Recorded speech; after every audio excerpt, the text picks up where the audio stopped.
So the pace truck is off. We've waited all day for this. We got so close earlier, but the time is finally here. Lane Riggs leading him to green. Caden Honeycutt on the outside. Jesse Love, Gio Ruggiero behind him. Green flag is in the air. We're racing at Nashville Superspeedway. Lane did a good job waiting on that push from behind. Really timed that start good to get in front of Caden. That's Jesse Love in the 77 Spire truck just behind him. There's that 3 wide you talked about, Jamie, off turn 2 already. Giorgiero looking to the inside. And that 17 truck loose there. Christian Eckes heating him up in the 91. Christian Eckes on the move. He didn't seem overly confident about this truck and its ability after practice earlier. That was a nice move through the center, wasn't it, Joe? Yeah, the truck looked really good there to fire off. Still 3 wide behind him.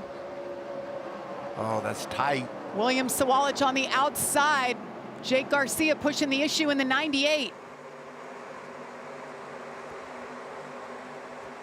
Stephen Parsons bounces off the outside wall, a little bit wide off 4, just a baby kiss of the wall, but that green and black truck of Stephen got into the wall. Hope that wasn't his spotter's fault. Connor Zilich, the Cup Series driver, is his spotter up on the roof tonight.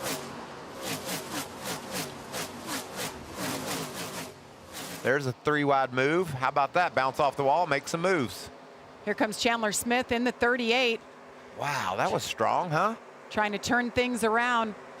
Had a crash last week, brought out the last caution at Charlotte.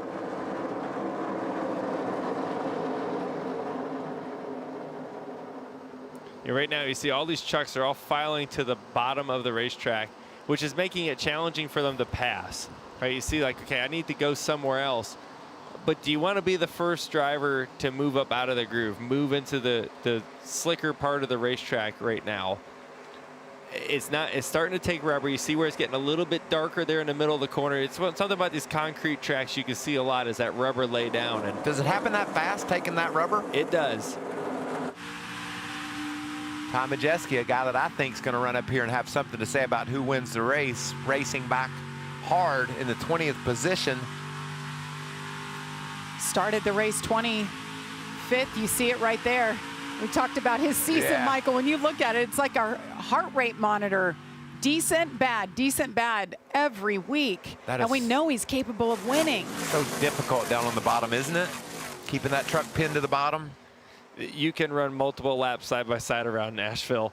I was rewatching the Cup race earlier this week, and there was cars that looked just like this. Six cars, 2x2x2 for like 4 or 5 laps. Nobody can figure out how to get cleared from each other. Daniel Dye is joining this battle. He started last. You see, he's joined this craziness. Well, we talked a lot about Kyle Busch, you guys, over the last week. An immense loss in the NASCAR community. So all weekend long on lap number 8, NASCAR will do a moment of remembrance, a lap of silence. And that's what we're going to do here on lap number 8 to honor the life and legacy of Kyle Busch.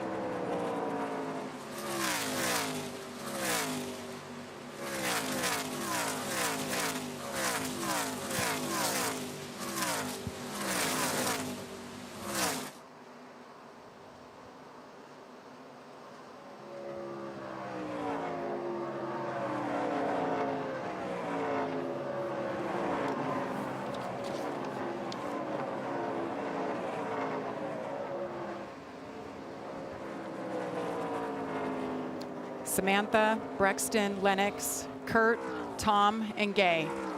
We're thinking of you. We're with you. Thank you for sharing your son, your husband, your father with us for all these years. And thank you, Kyle, for all that you did for us in this sport, especially right here in the NASCAR Craftsman Truck Series. Lane Riggs is leading this race, and he got to do that bow at Charlotte to honor Kyle's legacy and see who gets it done tonight as these guys are intensely battling. See constantly and steadily moving up through the field. Chandler Smith really fast in practice in that 38 truck, and it looks like he's got some good stuff going on here early in the race as well. Look at that biggest mover, Michael. You mentioned it, up 11 spots for Chandler. As teammates with Lane Riggs, who's leading this race. And we noted earlier about Lane in practice, how much speed that truck had. Obviously, he's out there by about 1.5 seconds right now. Chandler's truck's pretty good, too. Once he gets up there, he may have something for him. And Lane Riggs, he may not have gotten the win last year, guys, but he was on the move. Led a bunch of laps, won stage 1, but it was pit road that took him out of contention. Not once, but twice. They've been more consistent this year, and I know that gives him optimism. They already have 2 wins together, but he was lights out earlier today, Michael, and I think it sent the shockwave through the field. Yeah, he's got a great truck, and we know that. But the thing I'm finding interesting, we were seeing the lead there of 1.5 seconds for Lane Riggs. But the last couple of laps, Honeycutt's been faster, and all the way back in 11th, we talked about his teammate, Chandler Smith. He's had faster lap times than Lane. So we're going to see a lot of action up toward the front as you watch Parker Retzloff on the outside racing along with Ross Chastain. We said he could follow Ross and see what's happening. Looks like he's tired of following him, doesn't it? Ross cleared himself really tight there off of turn 2. And I'm telling you, when it's that close, I know we like to say the spotter's doing that. He's in the mirror. He's in the mirror watching that, inching him up, saying, okay, it's about a game of chicken a little bit. Are you going to really stick your nose in there? Or I'm coming up. And you kind of know Ross is going to come up. And he's played that card for years to where he gets people to lift because people do for him, because he's coming, and you're both going to wreck, and he's okay with both of you wrecking. He's committed, as you see right here. Battle for 16th. Look at Ross Chastain inside the 9, a Grant Enfinger. Oh, and it gets loose. They're about a foot apart. Look at him work that wheel in there. Wow. Thank you for wearing those white gloves. And love that action. That's the 2 trucks we talked about. It was those 2 trucks side by side. When they're that tight, the closer they get together, the less air that is on the side of these trucks, how flat they are and how they're out in the wind. When you get one next to you, it is going to take that side force away, and your truck will get very loose. Stuart Frieson's liking what he's seeing up ahead of him. He's able to join this battle as the Retzloff goes to the bottom on Chastain. There you see the blue truck. That's Friesen behind him. And then Ty Majeski in the 88 bright yellow truck. He'll be a factor. And Retzloff's doing a good job. He's running this top side in 1 and 2. I'd be interested to see if he does it again. He's been getting a run. Here he goes. He's been getting a run off of turn 2, and that's what got him to the inside of Ross in the turn 3 last lap. He's a little further back this time. Just behind them, Ty Majeski. Lane Riggs out front with a 2.3 second lead over Caden Honeycutt, Jesse Love, Christian Eckes, Gio Ruggiero. We'll step aside. You won't miss a thing.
Welcome back to Nashville Superspeedway. You see Lane Riggs has been out front all by himself, now working his way around a little lap traffic, puts Frankie Muniz a lap down. Caden Honeycutt still back in second, just under 2 seconds behind him.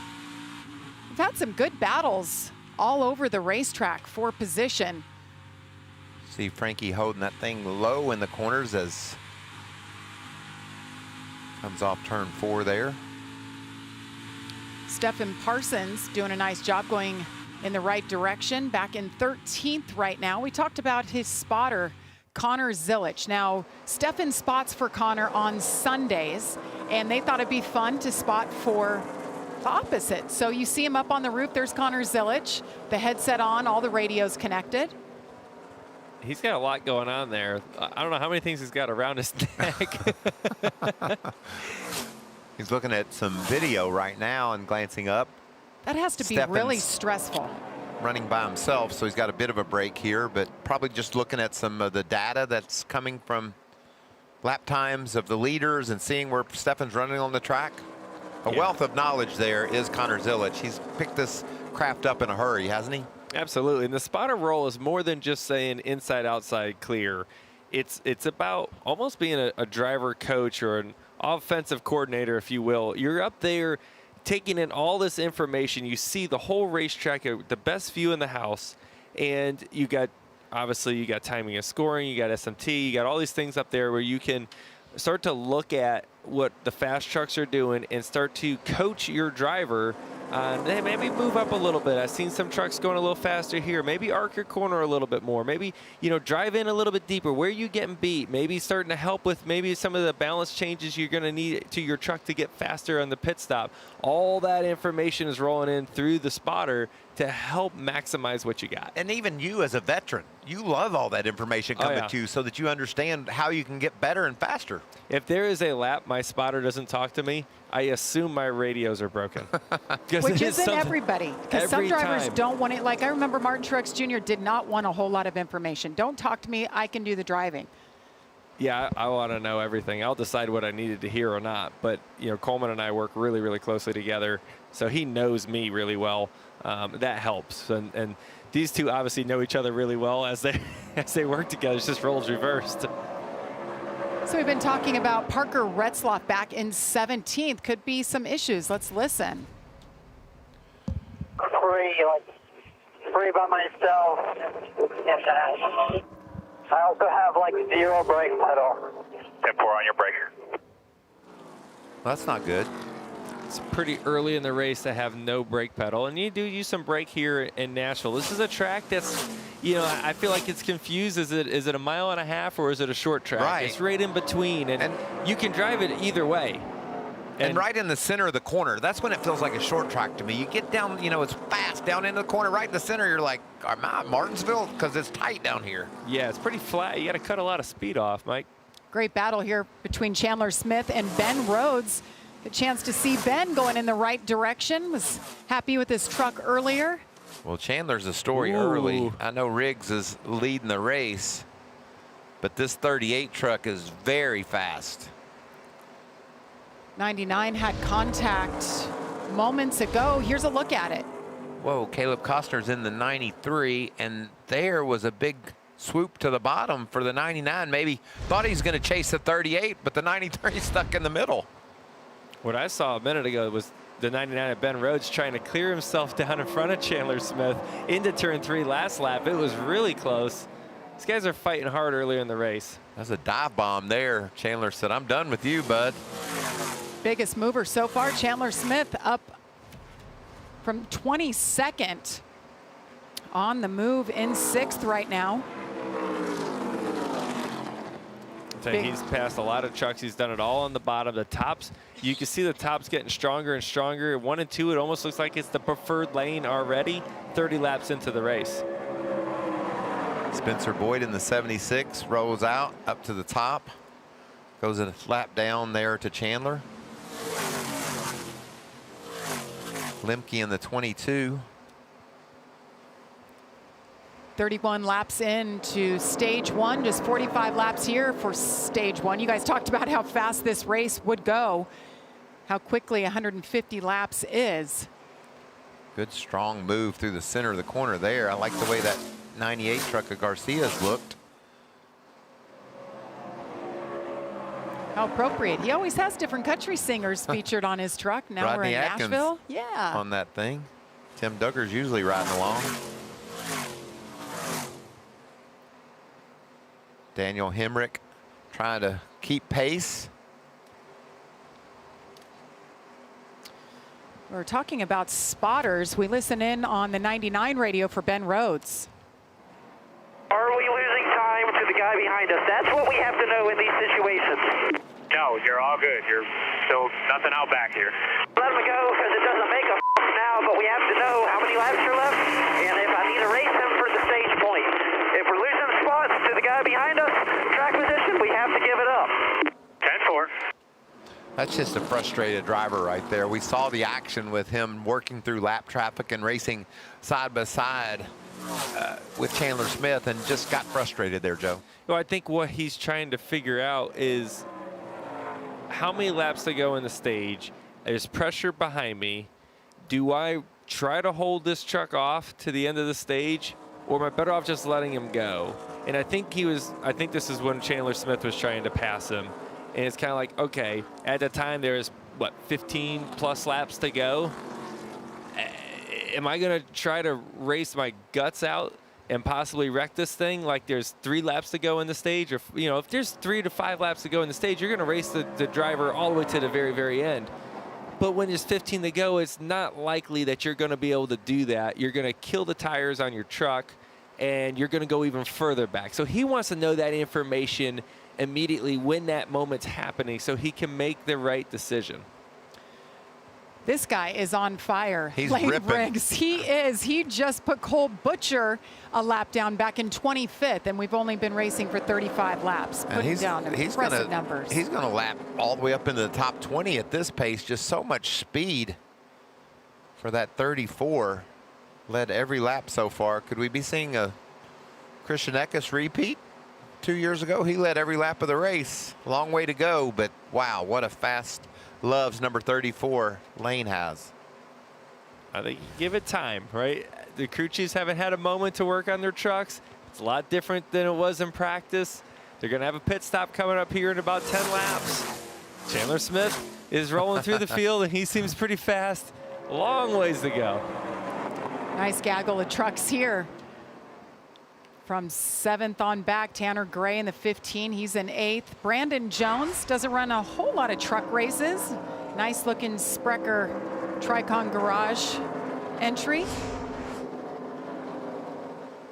These two can't shake each other. They've been at it for about 10 laps. This is for the 9th position.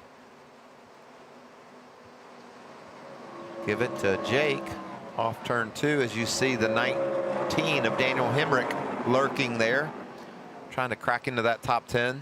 Whoa, lap truck sideways. That's not good. I think it got Brandon Jones's attention because he backed out of the gas, and here comes Hemrick.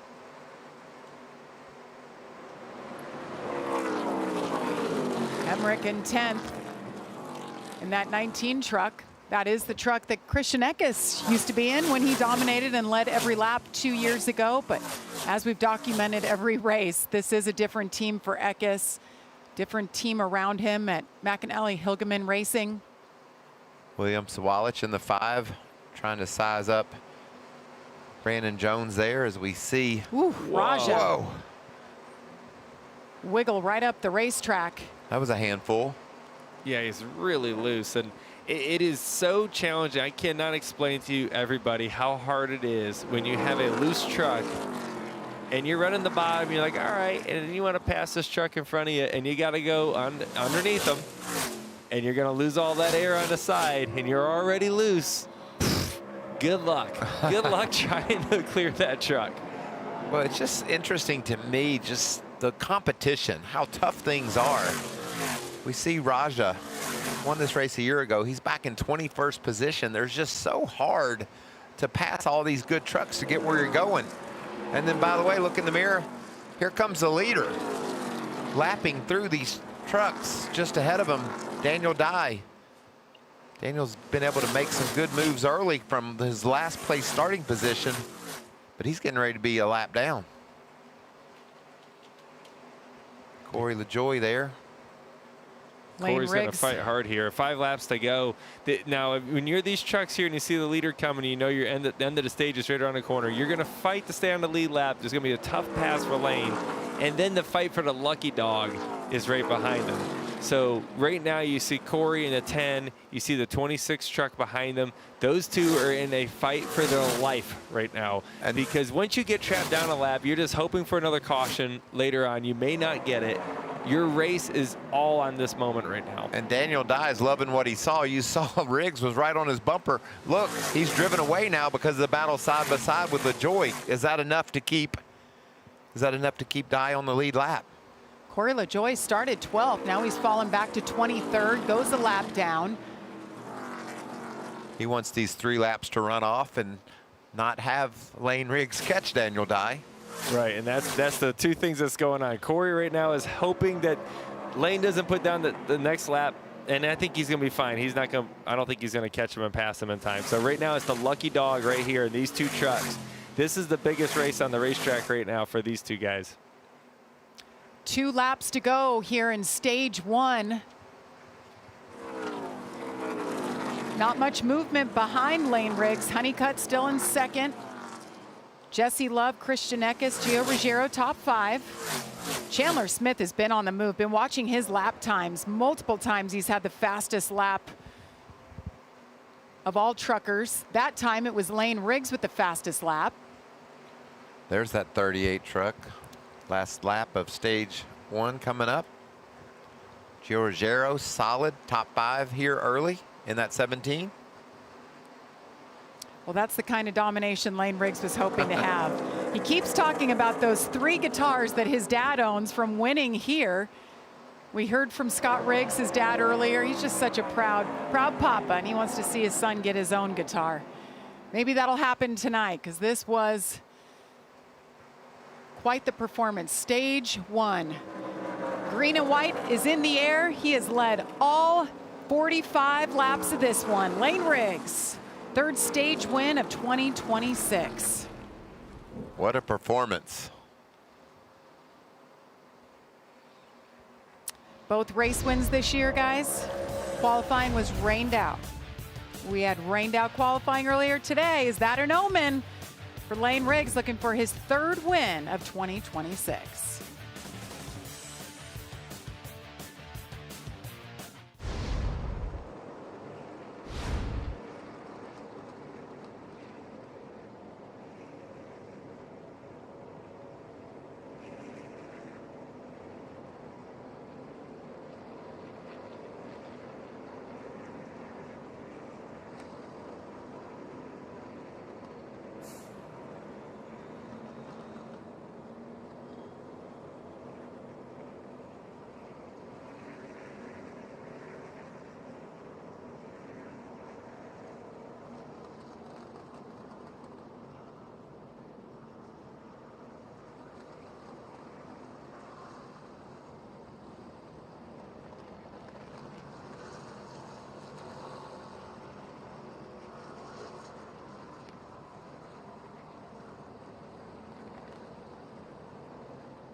Saturday night is baseball night on Fox. And this week, we've got one of the best rivalries in the game as Pete Crow Armstrong leads the Cubs against Jordan Walker and the Cardinals. Or it's Braves Reds. That's tomorrow, 7 Eastern, only on Fox. And technically, we're 25-ish minutes away from it being today.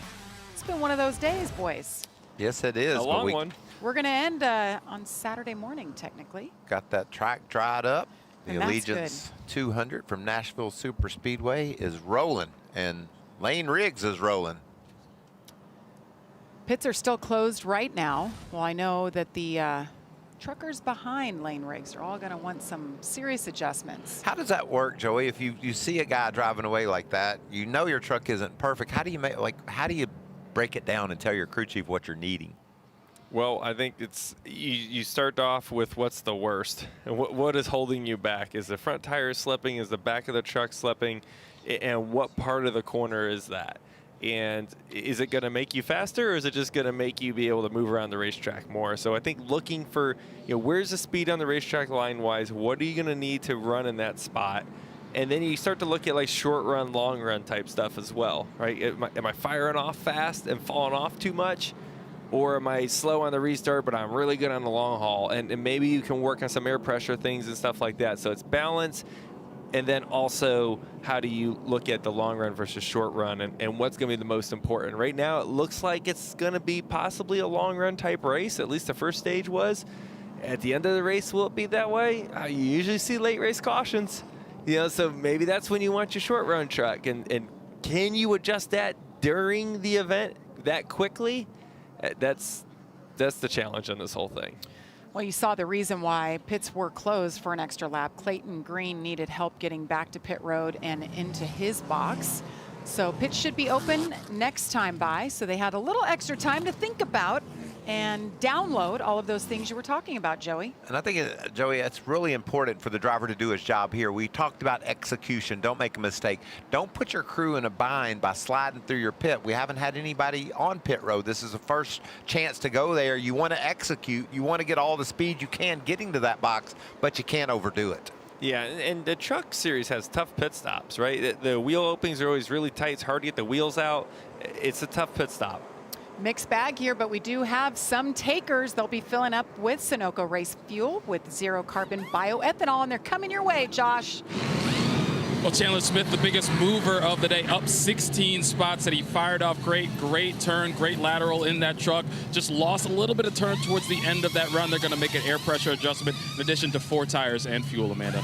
Yeah, Josh, we're going to see the 77 of Jesse Love and Kate Honeycutt come into their box. They're actually right next to each other. Jesse Love was slipping earlier in the race, but said that the truck was coming to him with balance there towards the end. They are going to make a slight air pressure adjustment. And for Caden Honeycutt, he was saying that he needs better takeoff, but Scott Cipodelli remembers that they had a big shift last year in balance, decided not to make any adjustments on that truck because Caden said that the track is gripping up out there and said that he was close to the speed of the 34 at the end of that run, guys. Thank you, Amanda. You saw the adjustments there for Raja Karuth. Truck a little bit sideways, but he was legal. He got his adjustments. All lead lap trucks did pit. We'll step aside, come back, and we'll green flag stage number 2.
Tomorrow, the O'Reilly Auto Parts will race under the lights at 7:30 Eastern on the CW. And then on Sunday, the Cup Series will hit the track at 7 p.m. Eastern on Prime. And that's where our own Joey Logano will be found. You guys will be on track tomorrow. A little practice and qualifying, and then race on Sunday.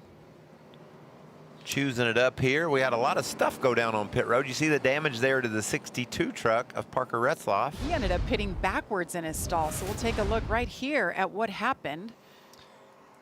You see the black truck on the outside there, making his way, turning into the pit. Oh! Minnie Tyrell spins him around. Man, that wasn't anything Minnie could do. Like this is just so abrupt. He would have assumed maybe the 62 was going straight. Miscommunication there on pit road, the spotters being involved in all that, but didn't go down well. So Retzloff put it in reverse, went into his box, got service, and out he went. Minnie had to get some service to that fender. It really didn't hurt as hard as he hit him. It really didn't hurt either truck that bad. I think they're going to be okay. Stuart Friesen also, we saw him. It was the left front, looked to be down on the track. We're not sure how that began. So he had to come back in. They took a long, hard look at what was happening there. So here we go as the drivers approach the Echo Park Automotive restart zone. It's the closest they've been to Lane Riggs all race long, guys. Caden Honeycutt to his outside. Raja Caruth, Christian Eckes. Wow, nice launch again by Lane Riggs in that 34 yellow truck. He Fanning did it. out all over behind him. You saw Raja Caruth down below the yellow line. Whoa, big lose for Tanner Gray. Look at this mess. Holy cow. 3 wide. These guys have learned that it's pretty difficult to pass, Joey, and they are getting it done on this restart. Well, this is your best opportunity. Oh, we got one around. 42 hard into the wall. That's Tyler Reif. Michael, we were talking about him earlier, going in the right direction. Yeah, he was having a good run. He was running 15th. A lot of damage to that 42 truck. He's part-time for Nice Motorsports. The 18-year-old out of Las Vegas, Nevada. You just got to figure there was contact with all the craziness we saw. Chaos on that restart. You see him there right in the middle of those two trucks, and just again, just a door truck on his door. Probably just just kind of spun himself around there, getting tight in that spot like that. And that's just learning experience over time. We'll realize that maybe I should have been in that spot, or backing it up a little bit more into the corner, cutting a little bit more speed out. Stephen Parsons did a nice job hanging on to it. I think he felt that truck coming up his way and was able to move up high to keep that from being worse for the 4 of Stephen. So we are under caution for the second time tonight for this incident. Frankie Muniz takes us on board hard into the outside wall. Goes Tyler Reif.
Welcome back to Nashville Superspeedway, where we're under caution for the first time for incident.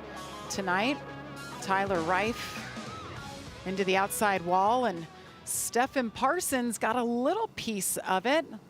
Let's take a listen to the radio with his spotter, Zilich. Just you in the 42. At your quarter. Bumper. Still there. Still there, just the 42. You'll be three top. Wrecking inside of you. Caution's out. Have to look at the left rear. Definitely got me there. How would you rate a spotting job there, Joey? I thought it was all right. I mean, you can kind of imagine hearing what happened, and here's where Connor was saying 3 top, and this would be the wrecking inside of you. Oh, and Stephen could feel the contact and was able to keep that truck heading in the right direction. Good job by Stephen. Look at that. Bounced him up the track, but he was able to keep going. Joey, you spotted for your spotter, Coleman Presley, before. What were the nerves like for that one?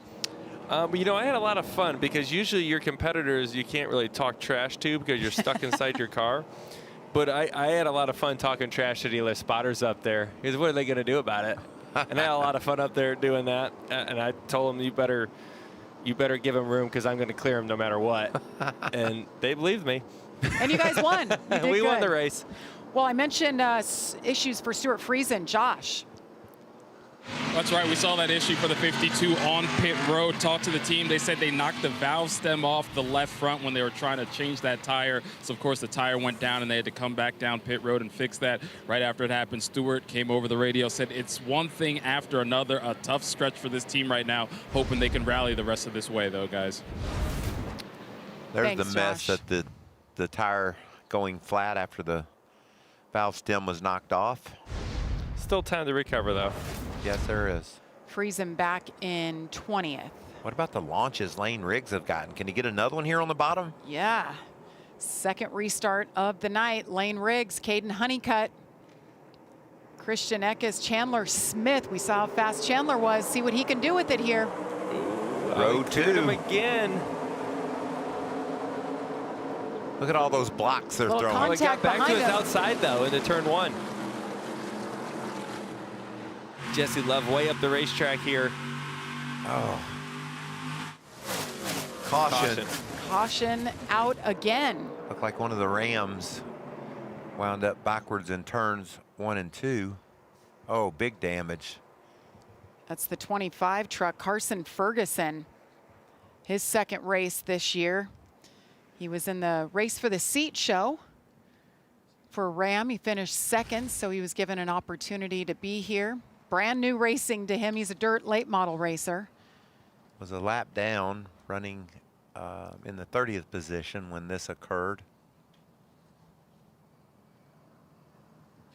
Major damage to the 25. Yeah, front and rear, waiting for him to get his window net down as a sign to the safety team that he's okay. They're explaining to him, it looks like. That was a heck of a restart there for Caden Honeycutt, wasn't it, Joey? Yeah, he had a shot. It's interesting because Lane Riggs had him cleared, and then when we got back to the shot, somehow Caden got back to his outside into turn 1. And see who was the leader when the caution came out. Looks like they're kind of arguing about it here. Looks like maybe it was Lane. See if we can see what happened in this wreck. Looks like he just got loose. Yeah, it looked like loose into turn 1. Which, like we talked about earlier, that is one of the trickiest parts of the racetrack where the truck is not quite loaded up into the banking. You're decelling. You've got a lot of weight on that front tires, and the back just gets light. It doesn't like it. And you got to be very careful and use that finesse. And if you just carry a little bit too much speed, you start washing it up the track. And we've seen other trucks on that restart, with Jesse Love was one of them, washing up the racetrack in that section. It's a really sketchy part of the track. Let's take a look at this restart once again. There was some contact a few rows back. I believe it was Tanner Gray in the 15 and maybe the 77 of Jesse Love. I'm just liking that There job. it is right there. that Honeycutt did. Look at that. We hadn't seen anybody come anywhere near matching the restart speed of Lane Riggs, and Caden was there and probably going to grab the lead if the caution doesn't come out. I think that's what they were arguing about. Is at what point when did the caution come out, and was I in the lead at that time? Apparently not. What about the Lane will job? have another shot at it. But one thing, Caden's starting to figure it out, right? Like, he's been getting beat on every restart. That time was the closest one. Now, as a driver, Joey, do you decide that if you're Lane Riggs, he did a pretty good job up top. Do you move up top, or do you think the bottom is still the preferred line? I bet he's thinking about it. Right now you're on older tires. As the tires get older, typically the top becomes a little bit more preferred, a little harder to put the gas down when you're on the bottom. Maybe you would start thinking about it. Well, I mentioned we saw that contact between the 77 and I believe it was the 15. Let's listen to Jesse Love's radio here. We'll look at your left front. Yeah, check the hole on it. Yeah, 15 just squeezed up. Got your left front. Yeah, then I got my right front. Can't these guys just make it through on a restart? I mean, it's getting pathetic, honestly.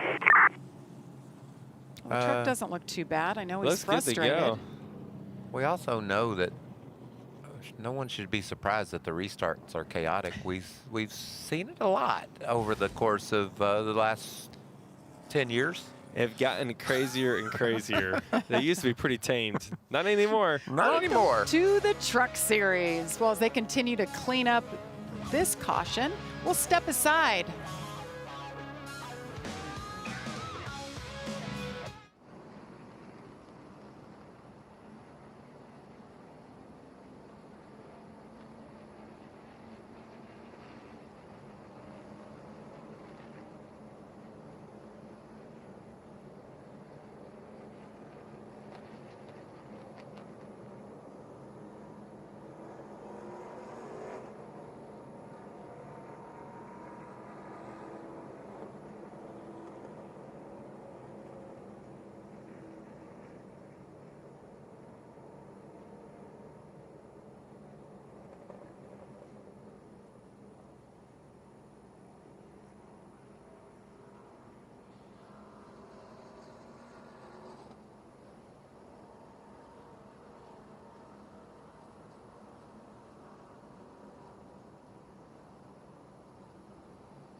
Well, Joey Logano and his foundation had a big night a little over a week ago. It was a homecoming in Charlotte, and it's an annual event. As you see, the Joey Logano Foundation offers second chances to children and young adults during times of crisis. And you're so philanthropic, Joey. You do a lot outside of your race car. How was that night, and what all are you guys doing with all the money you're bringing in? It was a great night. We had a fundraiser. We love foster care. That's our main mission. And we gave away 2 cars to 2 foster kids aging out of the system that have achieved some amazing things. They graduated.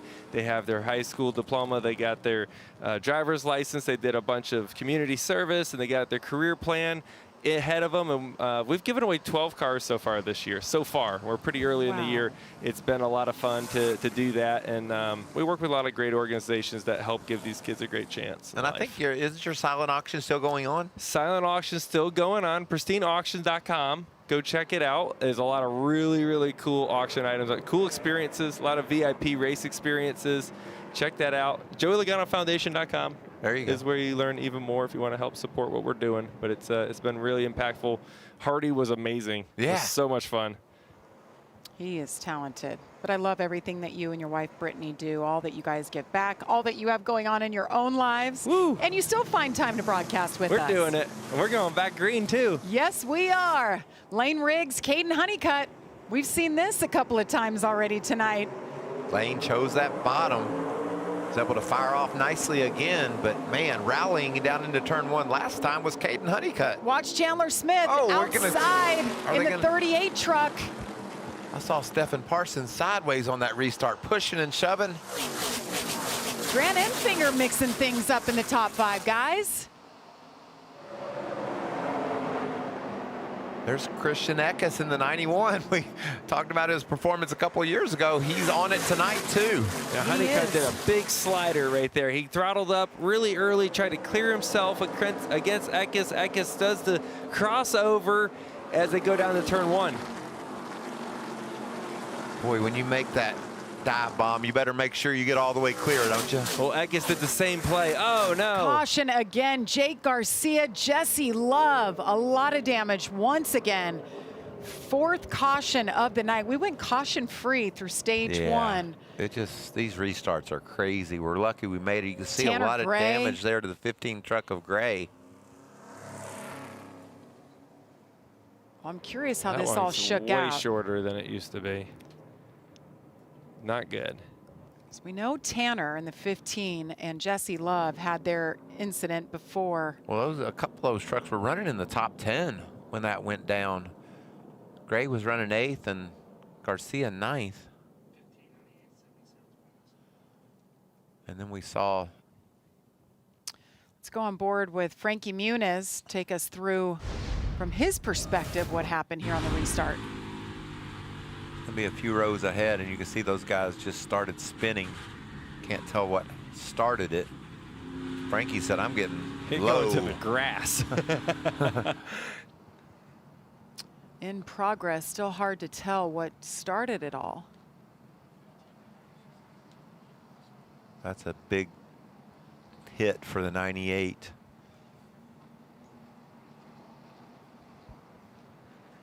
End his night. Garcia has been pretty stout this year, especially when it comes to qualifying. Knocked off a lot of top 10s already to get to this point. See Tanner Gray, all this work continuing on pit road. Those teams will do their best to get that thing back to where he can make some laps, but man, that looks like a mess.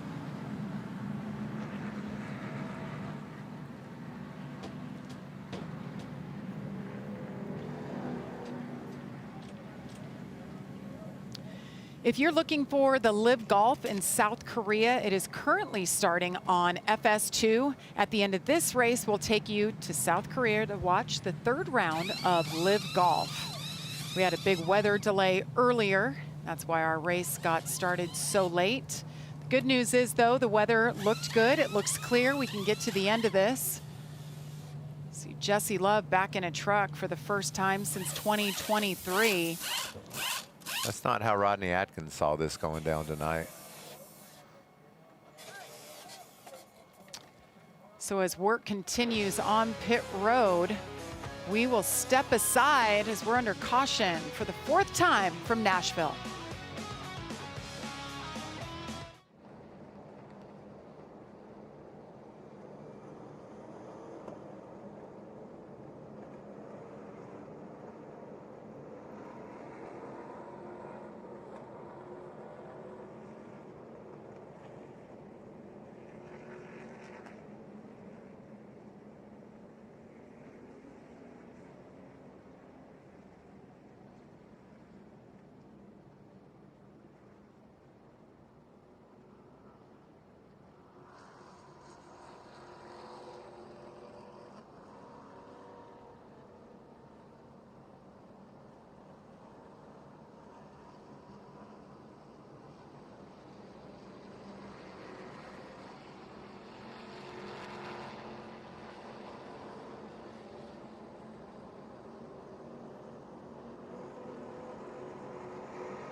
The man of the moment, the Indy 500 champion, Felix Rosenqvist. You probably heard that a lot this morning. Is it sinking in? Yeah, slowly it's sinking in. I'm still kind of hoping that I'm not waking up and it's race day morning and it's you're going to be awake a lot here shortly. I know. And I was already sleep deprived before. Yeah. Check out the all-new Fox Sports digital show, Speed, with Harvick and Buxton, fueled by Poet. Subscribe to Speed on Fox on YouTube, the Fox Sports app, or wherever you get your podcasts. And the man of the hour, too, hats off to Will Buxton and that amazing call in the last lap at the Indy 500. Incredible work by him and that whole team last Sunday. Incredible race, incredible finish. What a day in Indy, huh? It was incredible. Very special to be part of it. Happy to be back with you guys, though, here in Nashville, and it looks like things are going the wrong direction. Jesse Love taking that left-hand turn back into the garage after the incident with Tanner Gray, and reading through the notes and radio chatter, and it sounds like Tanner just got loose, washed up the track, and took out the 77 of Jesse Love and the 98 of Jake Garcia. About every corner of that 77 truck of Love's was bent up, and you can see major damage to the back of the 98 and all over that 15 as well. These restarts we talk all the time about is an opportunity to pass. And so these guys really push the button and do their best to get advantage. And man, just overdid it a bit. Amanda, let's get an update on Caden Honeycutt, who's running third right now.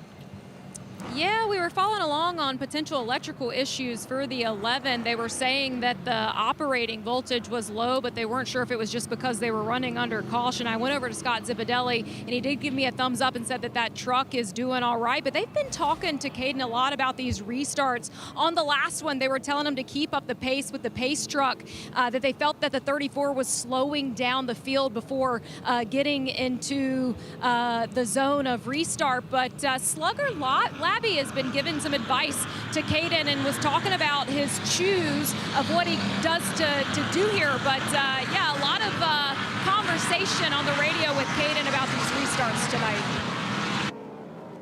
Thank you, Amanda, as we're choosing it up here.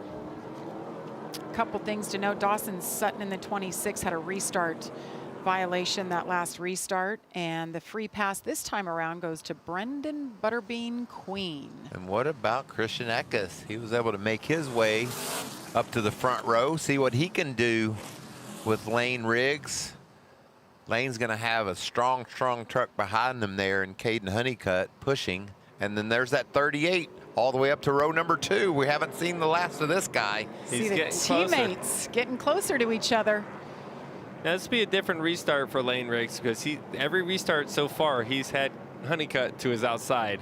Now he's got Eckes to his outside. A little different situation. I'll be curious to see if he plays his cards a little bit differently here. Here we go once again as the drivers approach the Echo Park Automotive restart zone. It'll be 20 laps to go here in stage 2. Lane Riggs has been lights out all night long. Great restart once again by him. Lane Riggs, Caden Honeycutt side by side. They fan out behind him. Gio Ruggiero getting shoveled on the outside. There they are, trying to make it 5 wide, Michael. Jamie, when you said that earlier, I said, yeah, I bet so, and there it was. See if we can get through these first couple of corners and get some space. Look at that space that Lane Riggs has put on the field. Wow. Look at that, Joey. That's a ton of distance in 1 lap. Caden Honeycutt flares up to the outside. Raja Caruth up to 7th on the bottom, trying to pick up another spot. He was side by side with Grant Enfinger. Damage. Still 3 or 4 wide. There was contact there. Here comes Ty Majeski. Michael, you talked about it. You told us all to keep an eye on that 88 truck. He was coming from mid-pack, now up to 8th. I like what I'm seeing. He's got a lot of speed. Zeroing in on Grant Enfinger, another guy that's had a great race. Look at this move, though. They're starting to like that outside, Joey. Yeah, they're definitely a lot more aggressive than they were the initial start. And you see right now, like after all those caution laps, a lot of that rubber got picked up as they're going slow. So it's got to lay back down before the bottom kind of gets crummy, if you will, and then it'll start to move back up. But right now you see Ty Majeski's up there, and he's not really making any time yet. Caution is out once again for the 5th time tonight. Being told some debris on track. And from the 98, he's out on track. You saw how wrecked that truck was, but they put a bunch of Barabond on it, and he has things hanging off all over the place. Yeah, he doesn't have a spoiler either. NASCAR needs to send him to the garage. And that's where Tanner Gray in the 15 truck just went to as well. There's part of the debris that now we get to see another restart, and we know how chaotic and crazy those are. Yeah, this should be a fairly quick caution too, right? Just a little piece of debris out there. Should be a quick pick it up, turn them loose again. He's got other stuff hanging off.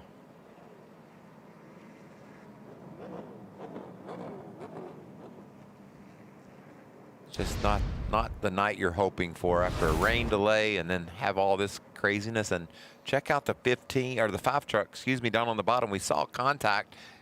Loose is Ruggiero, up in Daniel Hemrick, but he hangs on wow. to it. That's some great driving there.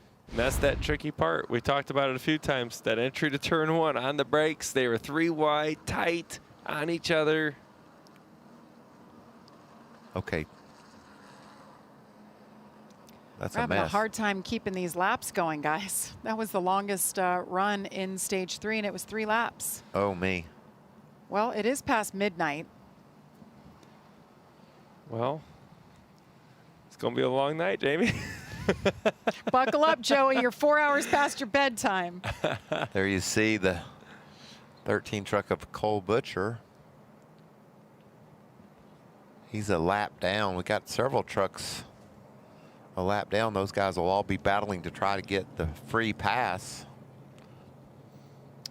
So we have 22 trucks on the lead lap as of now. They'll get that piece of debris picked up and We'll try it again. 16 laps to go in stage 2.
Welcome back to Nashville Superspeedway. You're watching the Allegiance 200 in the NASCAR Craftsman Truck Series.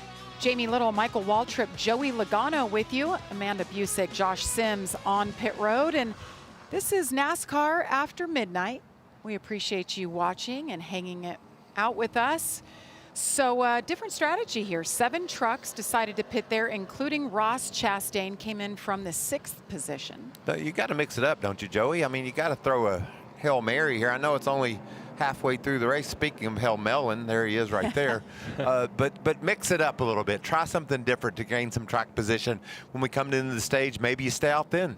Maybe you stay out thin, get some track position. Maybe you throw on 2 tires and get some track position that way. Do something just, hey, what the heck? Why not? Or you wish you didn't come, because then you get a penalty. Gio Ruggiero too fast entering. Well, he had an eventful restart a bit ago, and so dropping to the back, maybe he can catch his breath and get a little bit smoother roll here. So he'll go to the tail end. Andres Perez in the 44 was the free pass there. What a story today. Michael, we talked on it in practice earlier. His primary truck was so out of whack going through tech, they made him go to a backup truck. Wow. That's when you miss it a lot. And never heard of that happening. I got a couple of pictures from the garage area of the area of the truck. It was the right side of the roof being too low, and you could see visually from the picture that was sent to me how it was too low. Now, how they thought they could get it through inspection, that's a different story. But they unloaded that backup truck and had some great speed in it. Got down early here in the race, but he's able to rebound here and get back on the lead lap. Well, he lost a lap at the start of the race, Michael. He had to come down pit road for the penalty on top of everything else from technical inspection. Now he's up to 18th and just got his lap back. So well done, Andres Perez. As Daniel says, that's his amigo. That's interesting. I mean, they obviously built a truck that was pretty aggressive. They hoped to get it through tech. And NASCAR said, there's a line somewhere there, right? What's the tolerance? How far can you go? Sometimes you got to cross the line to figure out where it is. You know, they found it. We talk about technical inspection. A couple of the guys said it's a good thing it's raining because one truck passed on the first time through. So there was a lot going on in tech inspection, and NASCAR is trying to tighten up on that. But we are racing, and there was only one guy that was a casualty of that, and that was the primary truck for Andres Perez. Now, we saw an amazing restart again by Lane Riggs. Put a quarter of a straightaway on him in one lap. What happens here? I mean, he's been clearing, all but that one restart when Honeycutt was able to hang to his outside, the caution came out. Every other restart, he has been cleared just past the start-finish line to where he can enter the corner wherever he wants. And all the other trucks are side by side, taking air off of each other, slowing each other down, and he just rips away from the field, and then he's able to manage his own run. Eventually, these guys are going to pick up on what he's doing and try to do something different to keep up with them here. Well, here we go, guys. 11 laps to go in stage number 2. We'll see if Christian Eckes learned anything on that last restart, starting side by side with Lane Riggs. He just fires off faster.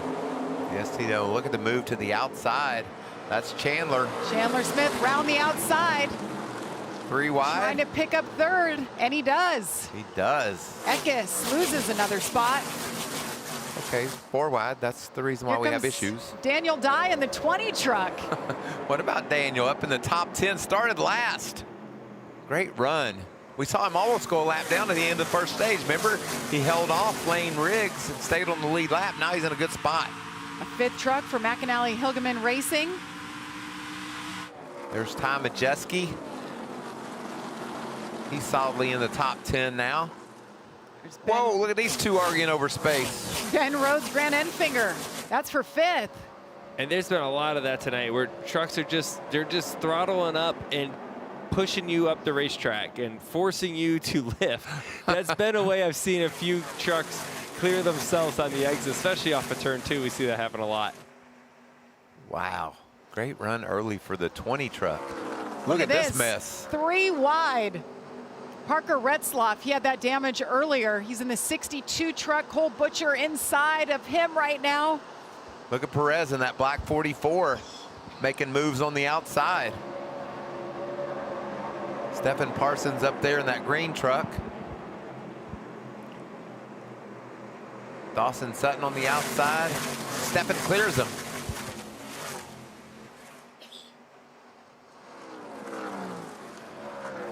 Wow.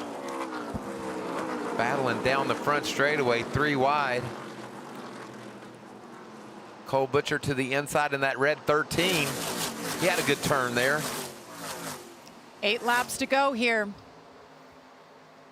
It's just a dogfight back here.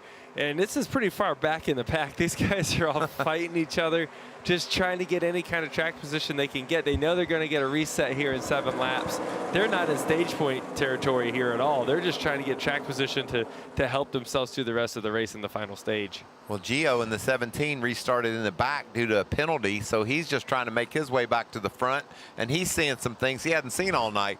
The way these guys are going at it. Side by side, 3 wide, why not? Blocked there by Retzlaff. Gio Ruggiero in 22nd back there, battling with the 13 of Cole Butcher. You see, Cole Butcher had to enter so low because of the block from Retzlaff, and he couldn't hold the bottom because the angle was so bad. He was so low on the entry on the straightaway. I like the speed of this black 44. Perez is doing a nice job. You're not missing anything up front. Lane Riggs continues to lead, 1.2 seconds over Caden Honeycutt. Justin Haley there in the black 16 down on the bottom as Retzlaff runs around the top. Retzlaff back in 18th. Tyler Ankrum just ahead of him. Soft did a good job of carrying momentum off of turn 4, able to catch this group in front of him. Problem is they're too wide, and where are you supposed to go? Where are you going? And I guarantee you Stephen Parsons is saying, I'm racing my butt off up here, but I'm not getting anywhere. There's just trucks everywhere.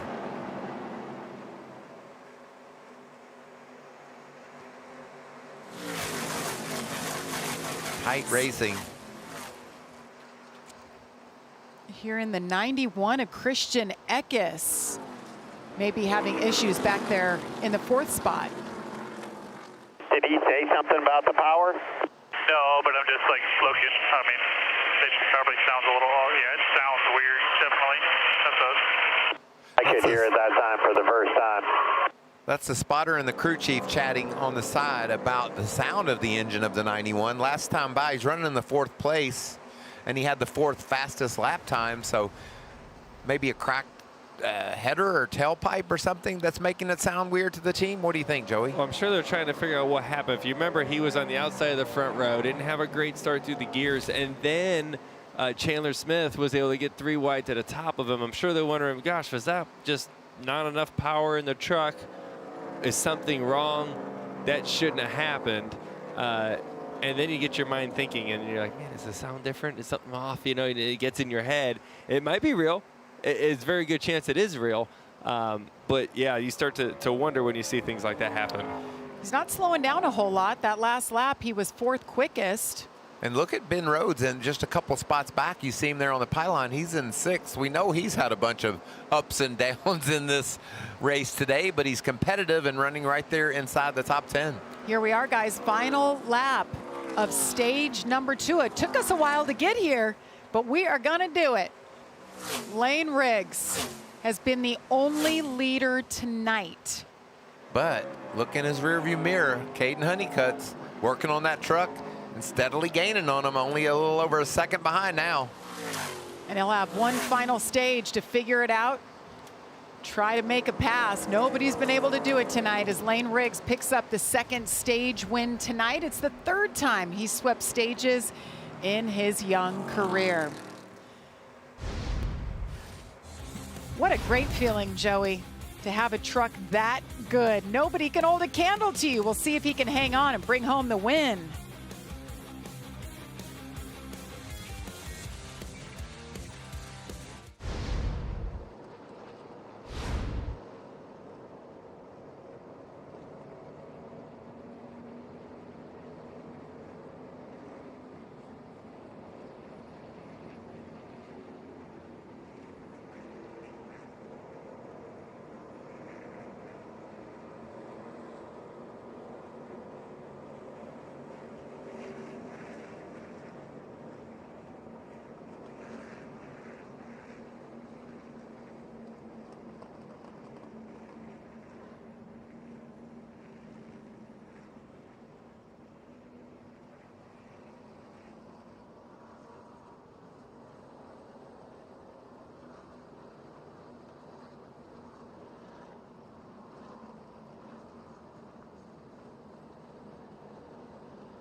This Sunday, buckle up as the fastest racing on earth shifts from Indy to the streets of the Motor City. Alex Palou, Joseph Newgarden, and the series best will take on the streets of Detroit. It's the Detroit Grand Prix, Sunday at 12:30 Eastern, only on Fox. It's an important race for your boss man, Joey. Every one of them is. If you're a Team Penske fan, if you turn on a race, more than likely you're going to see a Team Penske car racing. I think he races everything, which is really fun for me. I get to watch a lot of racing with some invested interest, so pretty fun. So the Poet Fuel Strategy, sponsored by Zero Carbon Bioethanol. Fill her up. There you go. Fill her up and let's run to the checker. I mean, no brainer from here. That's exactly right. Passing seems tough. If I'm anyone behind Lane Riggs, I'm telling my pit crew this is our chance. Right. Because it doesn't seem like anyone's going to pass them on the racetrack. You got to figure out how to do it off the racetrack on pit road. So it's going to be about rolling time. How you get into your box. Clean stop. But you also have to look at that blue truck right behind him. We know how good Caden Honeycutt's been all year long, and they improved that truck compared to Riggs after that last pit stop. So this is the money stop. Not only do you need to execute on pit road and make sure you do your job getting on and off pit road, you want that final adjustment where you can go battle against that 34 truck. So perhaps the last chance for adjustments. As you see the stage points tonight, Lane Riggs has maximized them with 20. Caden Honeycutt, Christian Eckes, Chandler Smith. As those guys run 1-2 in the points, Lane and Caden, they're running 1-2 in the race, and you're sitting there saying, gosh, can't make up any spots and points on this guy. Just only won both stages, only gained 2 points on him. You know, we also saw a couple of guys fill up with gas. Their poet strategy was to fill up with gas before the end of this stage. They'll probably stay out here with these caution laps and see if they can make it. Yeah, we had 7 truckers do that, including Ross Chastain. So here we go. They make their way onto pit road. They'll fill it up with Sunoco fuel, and they're headed your way, Josh. We talked about how good Chandler Smith fired off at the start of the race. Not as good this last run. He said, I need more front turn. They're going to make a couple adjustments, including air pressure, 4 tires, and fuel for the 38, Amanda. Over the wall goes the team of the 11 as they get ready for Caden Hunt in this last stop. And Michael, you hit it. Caden loved what they did on the last stop. Said, just give me what you did last time. I'll maintain and do good from there on out. And then to Lane Riggs. Guys, there might not be an off-track rivalry, but this is building on track between Lane Riggs and Hayden Honeycutt. They're going to free up Lane for the rest of this run, guys. And he's going to lose the spot right there. Caden Honeycutt's team got him out ahead of Lane Riggs. That is the first time we have seen Lane anywhere but in the lead tonight. So the truckers filled it up one last time with Sunoco race fuel with zero carbon bioethanol. How is this all going to shake down? The third and final stage is coming up next.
This summer, the biggest tournament on the planet comes to America. You can see it all right here on Fox. Get ready for the 2026 FIFA World Cup. It all kicks off June 11th on Fox and FS1. So much buildup. So many of the cities we've gone to and raced in the airport, you just know World Cup is coming, and it's going to be in that city. Kansas went all out when we were there. Well, speaking of buildup, we got a lot of strategy. There's a lot going on here. Building up here. At Nashville Superspeedway. Look who's up front. There's no lane rigs to be found in the first 3 or 4 rows. These are the trucks that pitted under the last caution. A lot of them stayed out here. Ross Chastain, Raja Caruth. You see these trucks. And then there's a group of 2-tire trucks. The 10, the 17 did 2. There's the 62 did fuel only. They try to top it off. And then back there you see Caden Honeycutt. You see Lane Riggs. Look how far back they are. Row 5 for Lane Riggs. Row 4 for Honeycutt. Honeycutt's team did a great job. They had a faster pit stop than Riggs. Everybody else got there via strategy. Let's see what Raja Caruth and that team is saying on the radio. Yeah, well, we got to get to the end of the race, right? Yeah, we're good on fuel. Just saving for maybe a potential gray white checkered, but we're good on fuel. Just save while you can. Okay. Well, that's what you were talking about, Joey. You like that call. They last came in and pitted on lap 81. I like it. I look at all those trucks in the front. They weren't going to win the race doing what they were doing. And this is not a high-risk play. It may look high-risk, but I don't think it is, especially considering where they were running before. So they feel good they can make another 48 laps on gas. Might be another caution that's going to help them even more. But this restart is going to be maybe one of the most chaotic because the fast trucks in the back got to go now. So first 4 trucks stayed out. That last caution, the end of stage 2. Different look up front, bunched up, contact. Ross Chastain with a great restart as they fan out. You said those fast trucks, watch for Lane Riggs. He's led every lap tonight until now. Look at Caden Honeycutt busting up the middle. Lane to the bottom. That's tight. What a mess. Look at that. They are all over the place. Look at Ben Rhodes in the 99, taking a look on Lane Riggs. Tries to pick up that spot. He can't quite clear him. Yeah, Lane Riggs did not have a good restart. Honeycutt had a great restart. Look at him right there, P5, as they race side by side for the lead. Well, he hasn't had to restart in traffic tonight, Joey. Didn't know what his truck was going to be like. Great dive into turn 1 by Raja in the 7. New Grabs leader. a lead from Ross Chastain. Look back there. 3 wide. Dominant truck. Finds himself in a mess as Stephen Parsons goes to the bottom. He is getting chewed up. Wow. Truck after truck passing him. Lane Riggs fighting for everything, back in 12th now. And he finally gets single file here. Take a deep breath. Yes. Look at what's around you. Start picking them off one at a time. The race is slipping away from you right now. You got to get some track position and hope for another caution. Look at that slip there. The truck just didn't handle right when he came up on the back of Stuart Friesen there. See if he can rally here. Hadn't been in a situation like this, Joey. The truck handles much differently back in traffic like this. And look how high he just ran. He tried something different, trying to move around the racetrack. It didn't work. Now Ben Rhodes back underneath him.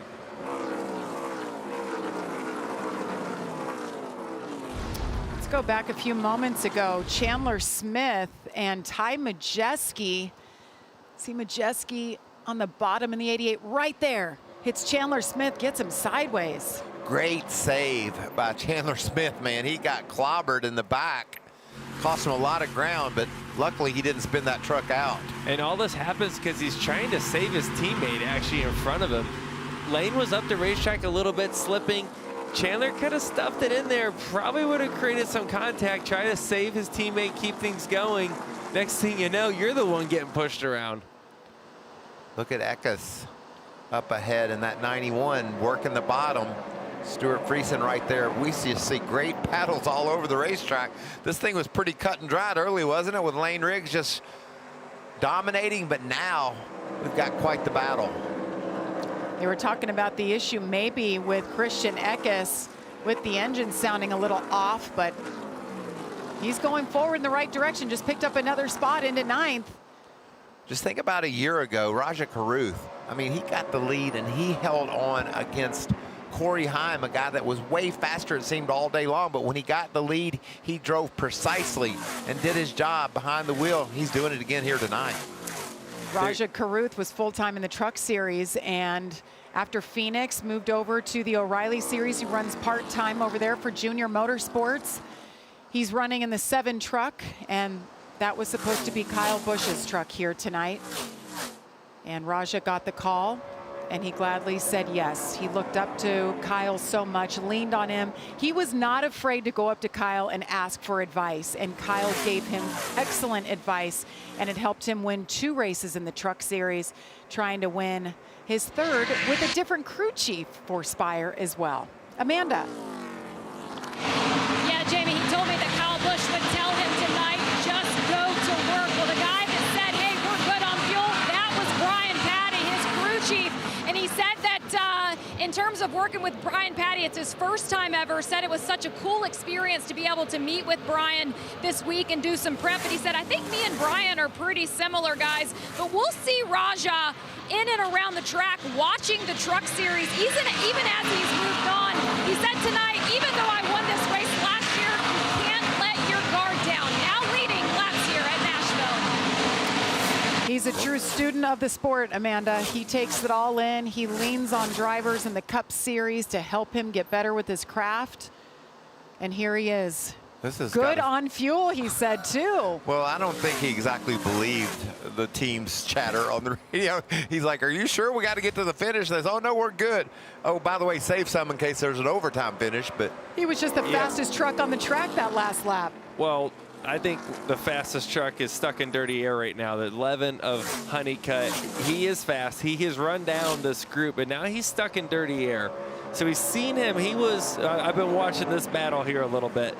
He was back 8-10 car or truck lengths and was able to close the gap here pretty close. But now he's going to pass the widest truck on the racetrack. I don't know if you can see it, but that truck's about 6 feet wider than the rest of them. Ross is one of the best defensive players in the game, and you see it right there in action. That wide, lazy arc, blocking the top on entry to where he can't move up. Cini is on the bottom, drops it right back in front of him. Caden's going to have a hard time passing the 45. He definitely has the faster truck, there's no doubt about it. But he's got to be disciplined, not to wear his tires out. He has an opportunity to win the race. He's only got 37 laps to do this thing because he's got to pass 2 trucks. But this is going to be the one that's really going to change the outcome of the race for him if he can figure out a way around him.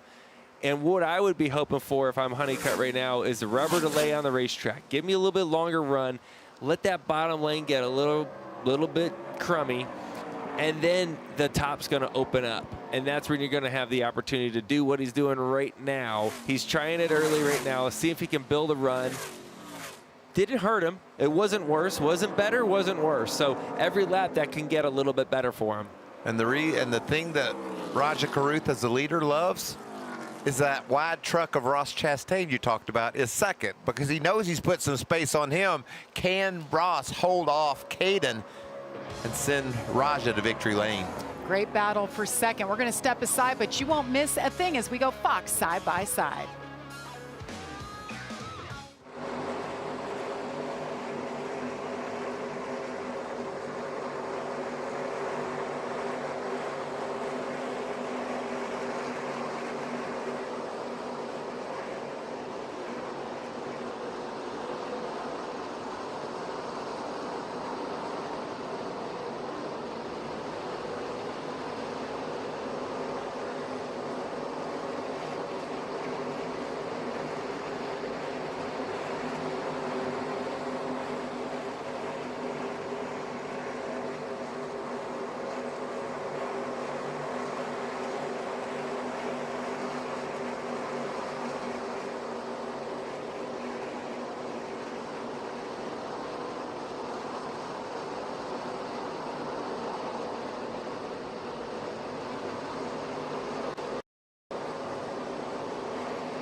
Welcome back to Nashville. Well, you saw it in side-by-side problems for the 11 of Caden Honeycutt trying to make the pass for second on Ross Chastain, and it appeared that he lost power. They brought a battery over the wall, Jamie. You can see him going to work on the left rear there. New battery.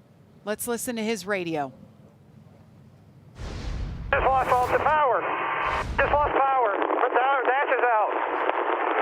Keep dying, man. What the Relax, relax. Take a deep breath. Tell me what you got, power or no power?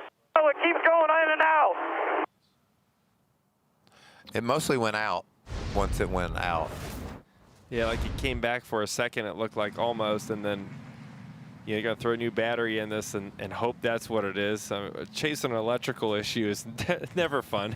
It's never like usually right there in front of you that you see it. You got to kind of go on this search, and what caused it? That's going to be the next question if it does get running.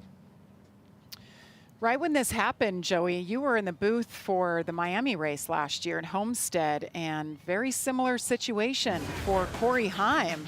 That was weird. It kept coming and going in this instance, and had the fastest truck in Florida, but had an electrical issue there as well. There he goes.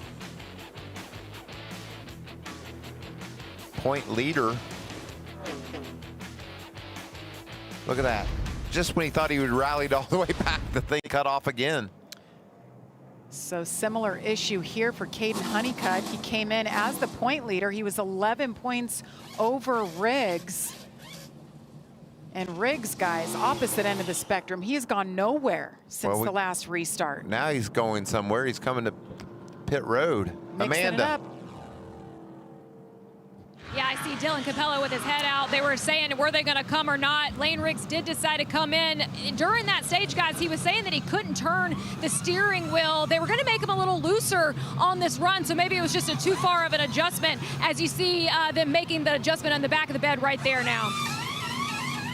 Yeah, I wonder if he thought, okay, I'm going to be in traffic, right? The crew chief knew that a lot of those trucks that pitted were going to stay out. We're going to be a little further back.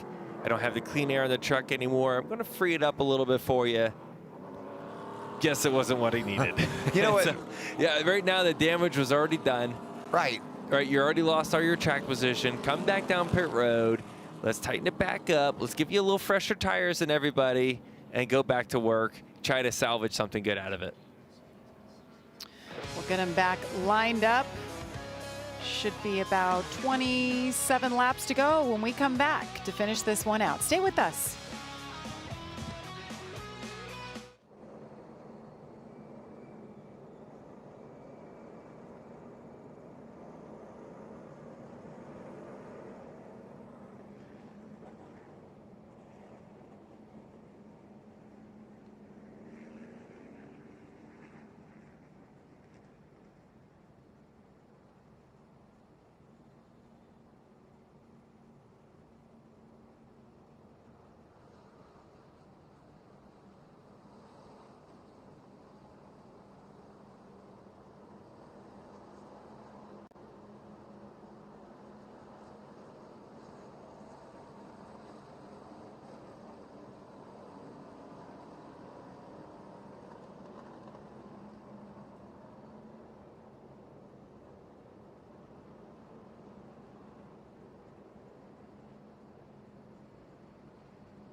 The laps are winding down here at Nashville Superspeedway.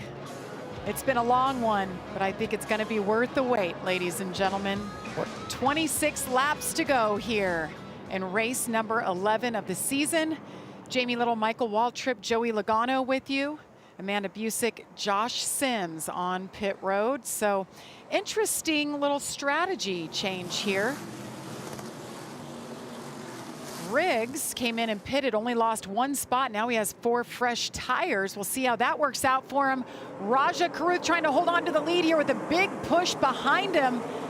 That's Tyler Ankrum. They fan out 5 wide behind him. Oh my. That's what I say, Joey. Oh my, and there they go. Slipping and sliding. Contact all over the place. And look what it's right in front of, Lane Riggs. He's able to get through the mess, but lost some positions. That was Corey LaJoie in the 10 all the way up there in the mix. Ben Rhodes lost all his momentum as well. Got to be a surprising chain of events for Lane Riggs looking up ahead of him and seeing everybody just running away. And Raja Caruth in clean air, he is king. Wasting no time at all, trying to repeat as the winner. Chandler Smith here going 3 wide to the bottom.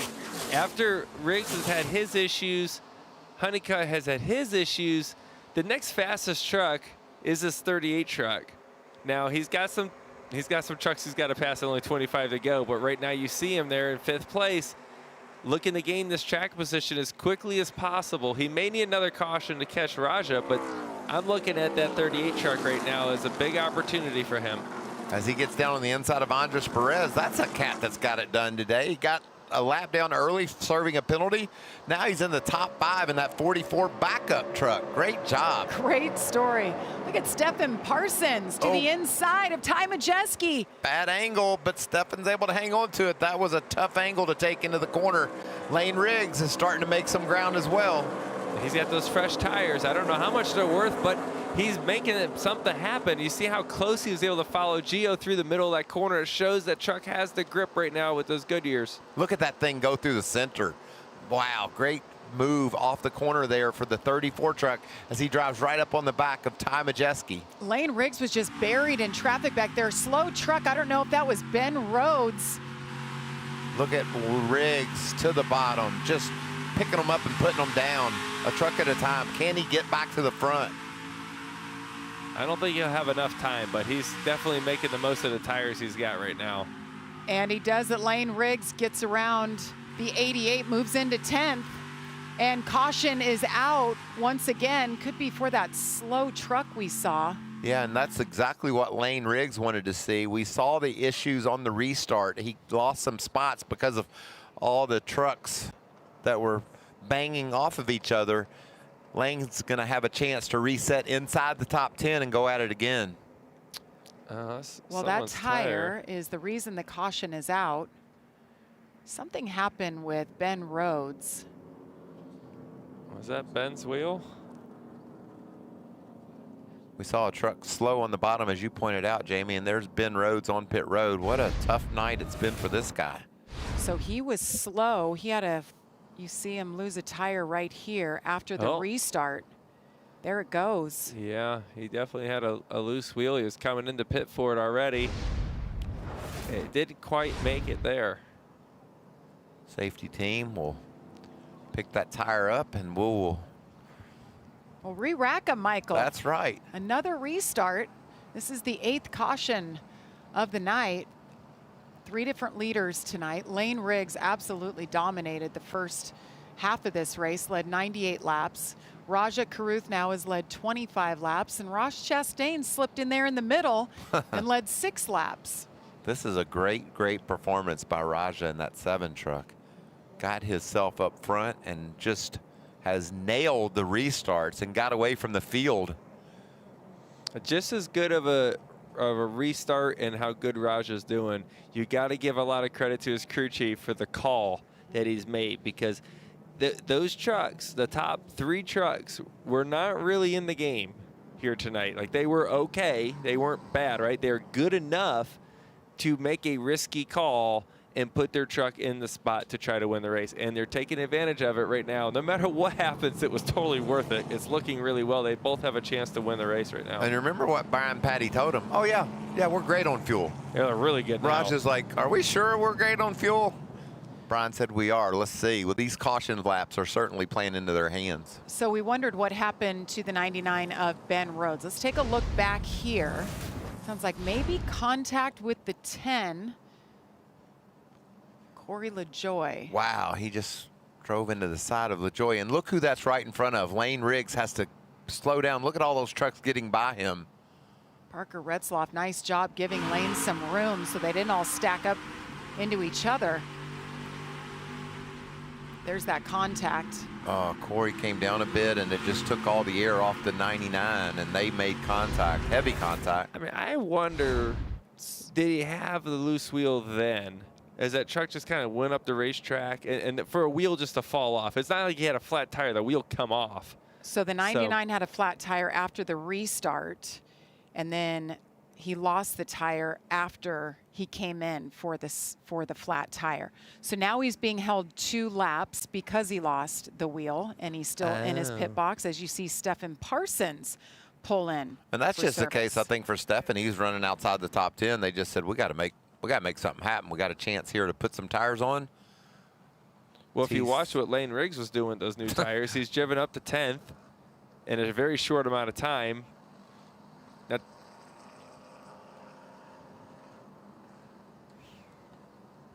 Tyler Ankrum right up front. Now let's listen to his radio.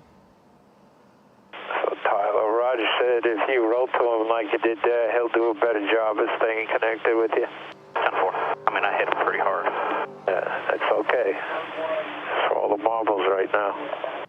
The marbles. I love Eddie DeHaan's yeah, voice. it sounds like John Travolta. No, it sounds like some Hollywood actor talking.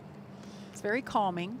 It made me soothed. I'm soothed out here at just before midnight while you're Nashville, soothing Tennessee. In Nashville, I think Raja wasn't, because when Tyler hit him, he hit him pretty hard, like you said, and Raja was sideways trying to hold on to it. You seen him, he was below that yellow line, which per the rule book, you are not allowed to go below that yellow line as the leader, but he was forced down, right? He was pushed. The truck got out of shape. NASCAR usually understands that and sees, okay, he wasn't doing it to make a block. He was doing it just not to crash. He got forced below it, in other words. And I think that's why they're talking about, okay, how can we do this push better? This is a replay of that last restart. Here comes the push, and he got a little bit loose there before, and he kind of caught it. To catch it, he went below that yellow. Not a huge deal in my eyes. Nope, me either. Look at the trucks fan out, and that contact by the 99 into the 10 was pretty substantial. This is for all the marbles. You got to go for it. I love that. All right, Raja, another restart. Pull those belts tight one more time. Brian Patty confident in his call this evening, and those caution laps, we've talked about it already. Just keep saving that gas. Well, Brian Patty's had great calls already this year. They're 2-time winners with this team. Both wins coming with Kyle Busch, Atlanta, and then just 2 weeks ago. Look at the difference between a year. Only 4 cautions in the race last year and 8 tonight, and we still got a ways to go. What is it? Late night racing under the lights? I think they all got tired and they keep making mistakes. That's the only logical way to be thinking of this right now. Well, the one guy that hadn't made a mistake, and that's Raja. He's been perfect. See some of the guys choosing the bottom there. Lane Riggs gets a couple of spots by going up top. See him burning his tires off there. Stephen Parsons in the green truck. He is on fresh tires. See what he can do. He'll be coming from the 20th position. And then just another shout out to Grant Enfinger. He's had a challenging season, but he finds himself right up inside the top 10, looking for a great finish tonight. Andres Perez too. I mean, there's a lot of great stories inside the top 10. Stuart Friesen has made his way up there. Well, what I like to look at right here, obviously the top 2 trucks, they're going to have a great race going. The 38, we know he is super fast starting on the second row on the outside. We know the 34 is fast. It seems like he got his truck handling better. He's got fresher tires than everyone. Another cycle on it. Won't be as good this time, but can he bring himself back into the mix? That's going to be, to me, some of the most interesting parts of this restart. And will we have another caution? Probably, but hopefully not. All right, let's see if Tyler Ankrum eases up just a little bit on this push for Raja Karuth on this restart. It'll be 16 laps to go in Nashville. They didn't get the push right, Jamie. Now look at now Ross we backed him up too much. Ross Chastain on the outside with a nice push from Chandler Smith. Michael, you've had your eye on the 38 truck all night long. It's not over yet. He's in position to get this win, too. Ross is going to fight really, really hard to get this clean air. This could be the race for the win right here. Raja able to pull back ahead down the back straightaway. It's super impressive. And then the way he was able to get that truck to turn, even though he dove deep into the corner on the bottom, he was able to make that corner. What an impressive move by the 7 truck of Raja Karuth. Raja has 2 career truck wins. Both came at Spire, 2 different crew chiefs. He wants to complete the trifecta tonight and get a win with crew chief Brian Patty. Put Riggs up to 6th. Put Chandler underneath Ross Chastain here at the turn 3. Battle for second on the left-hand side. Chandler Smith to second. Nice battle back behind them. That was not what Raja wanted to see. Raja wanted to see Ross do his thing and keep the 38 truck behind him of Chandler Smith. It was not going to happen. The race is on now. You got 14 qualifying laps ahead of you. Do not make a mistake. Look at Lane, another spot. Put the 34 truck into the top 5. He needs to get rid of Perez here in a hurry. And he's got a fast truck. Perez doing such a nice job. Got loose in front of him. Big wiggle, sideways. Can he hang on to it? Big save. All that momentum's gone, though. Look at all the whole field's catching him. Oh, man, that's a tough break for Lane there. Blocking, 3 wide in the middle. Guys, that lead up front for Raja Karuth is shrinking. Remember, Chandler Smith has 15-lap fresher tires than Raja in first. Raja was excellent here a year ago, holding the lead over a couple of trucks that were faster than him. Can he do it again tonight? Here you see Perez, he just got loose and got loose and wiggled right up in front of Lane. Nothing Lane can do, but the momentum loss. This is the painful part down that front straightaway. That momentum loss and getting swallowed up by a couple trucks. Not a thing in the world that Lane Riggs could do there. He's running 5th. He's going to need another caution, and it looks like there's one brewing here. Dawson Sutton has a tire rub. They're telling him to get down the bottom of the racetrack. He's not listening. All that Goodyear lettering rubbed off completely on that left rear. That left rear will blow out. Yeah, I think he's hoping it clearances itself, but that one don't look too good to me. There's Stephen Parsons in the green truck with those fresher tires running along behind Jones in the 1. Another spot there for Lane. Lane Put him moves up to 4th. So now he's 3.2 seconds back behind the leader. As the leader, Raja Karuth, crosses the line, we've reached our Craftsman. 10 to go. Look at that 38 truck. Does he have enough time to hold off that hard-charging, fresher tires on the 38? Jamie, he's going to have to be perfect. That truck is going to, the 38 truck is going to get there. Last time he was about 1/10 of a second faster. One of the stories on our conference call this week, Michael, is Chandler Smith. We said it seemed like a month ago he was the point leader, won the first race of the year in Daytona, and they just have had some bad luck. Finished 30th last week, 12th the week before that, trying to shift the momentum. We heard from him earlier today, and now here he is in contention. With 9 laps to go, he's got to get around one more truck. What about our first 2 trucks? They started outside the top 20, and through strategy and playing the right cards, they got themselves in 1 and 2. Ross Chastain started 19, so he was barely inside the top 20, and he's got company back there. Lane Riggs has caught Ross, and Chandler Smith is catching Raja. This thing's getting intense here late. And they're pulling away from the 45, who's now getting passed by the 34. Lane Riggs moves into 3rd. You watch how fast Lane Riggs goes up there toward those front 2 trucks. He's going to run out of time, I'm afraid, Joey, but he's going to make a show out of it. He's definitely, I mean, he's caught him over a second. He passed Ross really, really fast. I mean, he is significantly faster. All he can do at this point, I think, I mean, just make as much lap time as you can, but probably hope for a caution to try to pull this off. 7 laps isn't that long. Oh, I think he's going to get there. I mean, he is mowing them down. A half second that last lap, Joey. With a pass. He passed Ross that lap at the same time. I mean, maybe. And you can see Raja's been able to sort of stabilize against Chandler Smith. Chandler got there and couldn't continue to close, and here comes Lane. This is a great, great run here late. Look at these speeds. And right now, Lane, you got to think about that moment with Perez off of turn 4 when he lost all that momentum. He lost a couple seconds right there in track distance. He would have been there right now. He can look back at that moment, and not that he did anything wrong, it just happened to be just racing.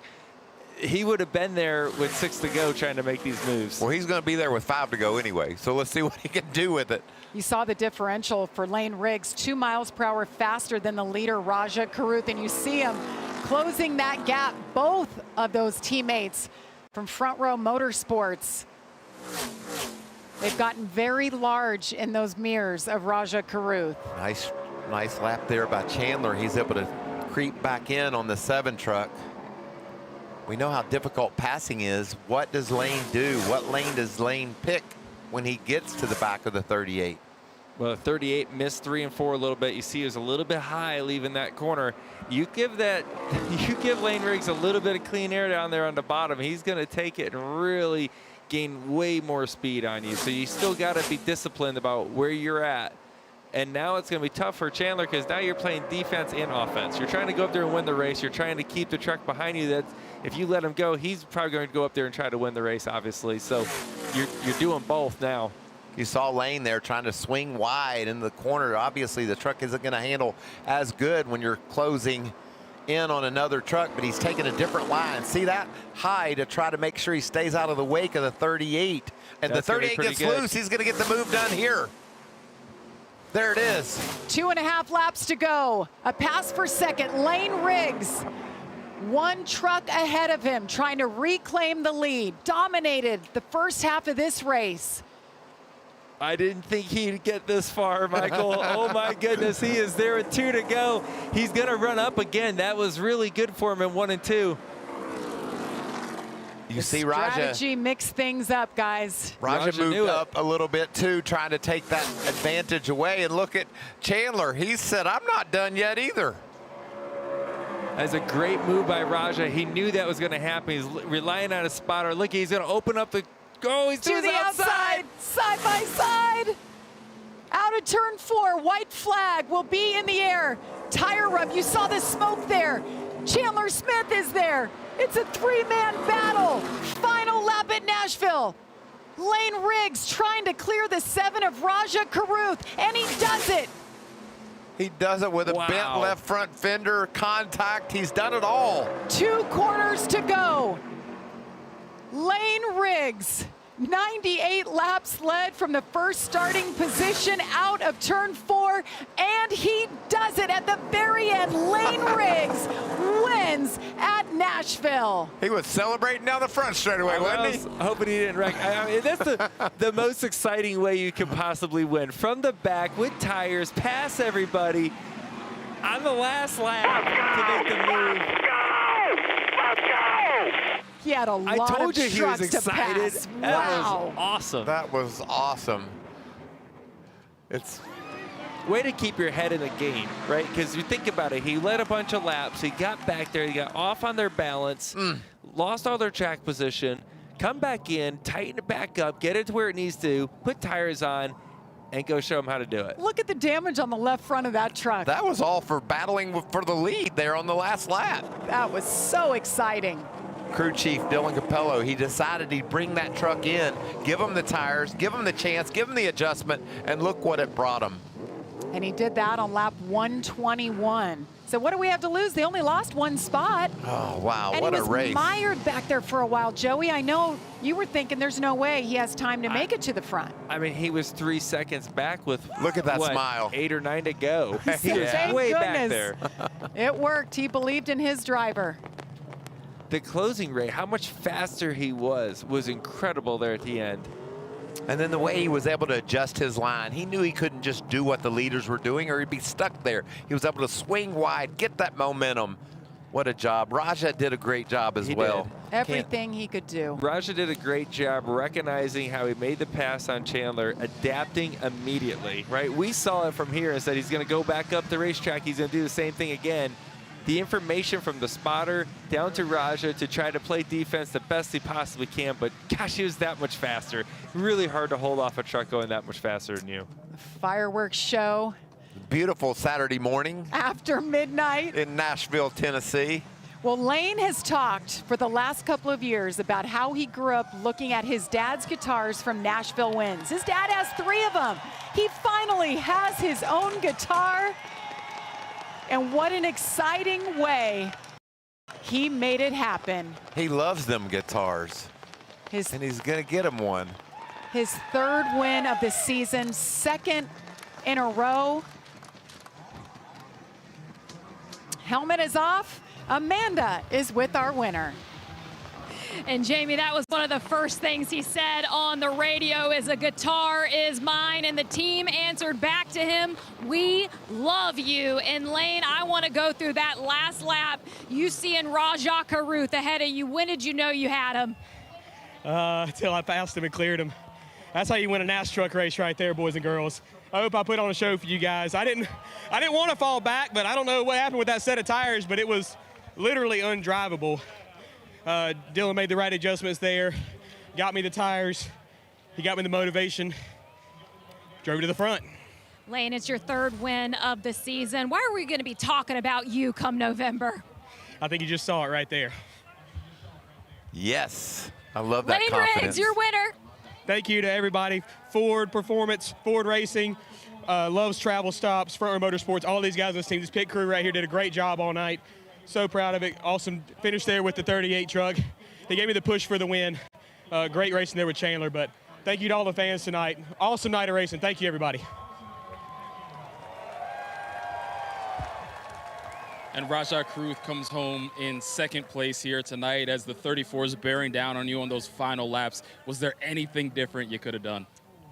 Yeah, I mean, I was trying to make this thing as wide as possible, obviously on the tire disadvantage, but that was a great call by Brian. I think we were strong, just starting in the back, obviously with no qualifying, kind of impacted our night, and we got the truck, really, really strong there. Just needed, I don't know, maybe there's probably some things I should have done better there, but huge congrats to Lane, obviously. He's done a great job, and they're the championship threat. So glad to give these HendrickCars.com Inspire guys a good result. Huge thanks to Mr. H and Miss Linda and everybody at Spire, Jeff, Bill, Dan, and Cassidy, and everybody. And really didn't want to get that one, obviously, for everybody that was at KBM, obviously KB's family and whatnot. So close, but yeah, still happy for Lane. He did a great job, and truck was fast. I just didn't close it out. First truck race of the season, obviously, but you hop back in, and it looks like you haven't missed a beat when it comes to Nashville. That's 3 straight top 5s here at this track. What is it about this place that allows you to have the success you do? I don't know. I mean, it's a place where it's got the speed of a 1.5 miles, but it's smaller and the banking's different. So, and I really like the concrete track. So, I don't know, but I prepared for it like any other race, and yeah, wanted to get a trophy tonight. Yeah, so close, but proud of the effort, proud of the team, and had a lot of fun battling for the lead. And Rajah will have a chance to get another guitar in the O'Reilly race tomorrow if he can get it done. Can I just tell you that he did nothing wrong? He drove his tail off, and he put himself in a position to win this race. Lane had the fastest truck all night long, and he almost held him off and got that victory. Great job by Rajah. Absolutely. His mission was to keep Chandler behind him. He did that. Keeping the 34 behind him, not possible. Not possible. That was a different story, right? Yes. Let's see how it was done. It was done spectacularly. What fun that was to cover.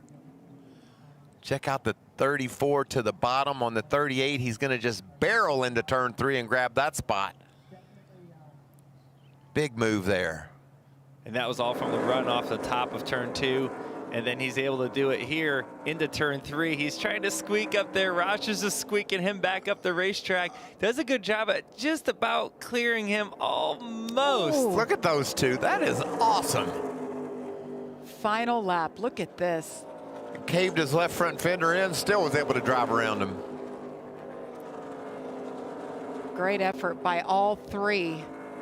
It certainly was. More Raja Karuth in the trucks. That's incredible to see him come back and do that for his first truck race of the season. And how about this shot? Fireworks in the background. Well, let's hear from the man that was part of that 3-way battle on the last lap. Amanda? Well, Chandler, we know that Lane Riggs had fresher tires than you, but you guys were racing there straight up. Was there any question there at the end? My spotter came over the radio and was like, hey, 34 is 3 back. And I was like, hey, shut up. Like, I don't really care. And once he got that 3 back, he was at my bumper the next lap. So proud of him, happy for Front Row Motorsports. I know our team owner, Bob Jenkins, is here. So I know he's got a smile on his face having, one in victory lane and the other finishing 3rd. So nevertheless, happy for this number 38 team as well. This number 38 Ford F-150 was solid today. So, yeah, I'm just going to continue building week by week and just super grateful to be doing this for a living. One of the things I pray about is just thanking God for blessing me with this amazing career and around all these great people and just living life. I'm just so grateful for this. Well, guys, as we've said, Chandler Smith has always said that they work as teammates. Just gave a big thumbs up to Lane Riggs as he pulled into victory circle. Josh? Well, standing by with Ross Chastain, who comes home 4th tonight, and as you go back over the race in your head, what ultimately did you guys need to be able to contend for the win with the 34? Josh, it ain't happening on pit road here. Those 2 trucks let's just take them out of my conversation. To race with Raj, we need to be a little bit tighter at the start of the run, but not build as tight for our usual Mellon Chevy. I've been tight all day and tight most of the year. And Phil Gould got me freed up. And so racing with Raj when we were on the front row was too loose. We were just too loose for our truck. And then he had a better truck. And then we stabilized with him. But, yeah, those other 2, that ain't happening for Raj and I. It was a heck of an effort by him. I was watching from 50 truck lengths back to try to hold him off. But, I mean, yeah, those 2, we're not racing fairly right now for sure. It's I'm happy for them. They've got it figured out here. They've had it figured out here for, I don't know, half dozen years or however many years we've been coming back here. But, yeah, 2nd in class tonight to the 7. Top 5 finish for Ross Chastain. Certainly a valiant effort. Found himself up front, leading some laps tonight. How about Lane Riggs? Loving strumming his own guitar. Talk about his dad had those 3 guitars. There it is. Back in 2001. Scott Riggs celebrating with his guitar. Guys, big shift up top in the points between Lane Riggs getting his 3rd win of the season tonight and Caden Honeycutt having his issues. Well, Honeycutt moves into 2nd. So how about dominating performance, right? You had to get you had to bump fenders and grind to get the victory. What a great race. 2 stage wins and the race win for Lane Riggs. Back to the point lead. Thank you. They were still alive. Pretty impressive. Very impressive. And you could tell just the way he had to fight for that. That team was fired up. They weren't sure they were going to be able to pull that off. Well, it's been a long one, gentlemen.